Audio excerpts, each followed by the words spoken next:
كده يبقى خلصنا الفيديو. لو عجبك ما تبخلش باللايك وتقول رايك في التعليقات. لو انت لسه ما اشتركتش الحق اشترك وفعل جرس الاشعارات. تابع وشوف الفيديو لحد الاخر. السلام عليكم ورحمه الله وبركاته. قبل ما نعرف ايه هو الشطرنج وبيتكون من ايه وايه هي القطع وايه حركتها، لازم انت تكون عارف هو المكسب في الشطرنج ده ازاي. طب انت في حاجه تاني تقدر تعملها؟ ولو عجبك ما تبخلش عليه باللايك. ايه هي بقى القطعه دي وايه حركتها عشان توصل للملك وتموته؟ تمام كده امشي وانا امشي واتحرك واوصل لاخر مربع للصف الملك بتاع الخصم، اقدر اترقى الوزير او حصان او الطبي او الفيل زي ما انت شايف قدامك. يبقى كده عرفنا عددهم كام واسمائهم ايه، نعرف اماكنهم وبيترصوا ازاي، وبكده ابقى عارف رقعه الشطرنج بتتكون من ايه، بتتحط ازاي، عرفنا ازاي تكسب اللعبه، ايه هي القطع، عددهم ايه، اسمائهم ايه، بيتحطوا ازاي على رقعه الشطرنج. دي كده كل حاجه ممكن تعرفها عن العسكر. ايه هو الشطرنج ده؟ 32 قطعه. يقول لك يا سيدي انا اقدر اخد قطع الخصم لو واقفه قدامي بس على يميني او على شمالي، لو واقفه قدامي في المربع ده انا ما اقدرش اتحرك ولا اقدر جنبها. نيجي بعد كده لحركات القطع.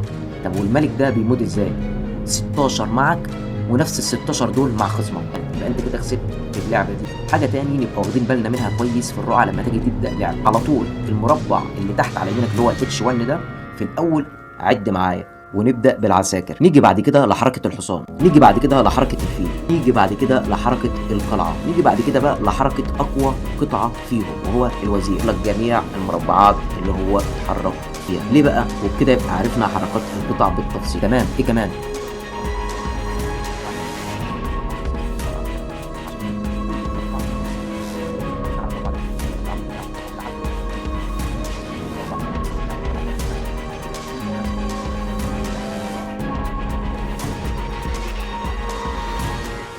ركز في الحته دي. ناس كتير بتشوف لعبه الشطرنج دي بس ما بتبقاش عارفه ايه حكايتها، ايه الحاجات اللي فيها دي، الحاجات اللي فيها دي بتتحرك ازاي، ايه الغرض من اللعبه، بتكسب فيها ازاي. كل ده ان شاء الله هنعرفه بالتفصيل في الفيديو ده.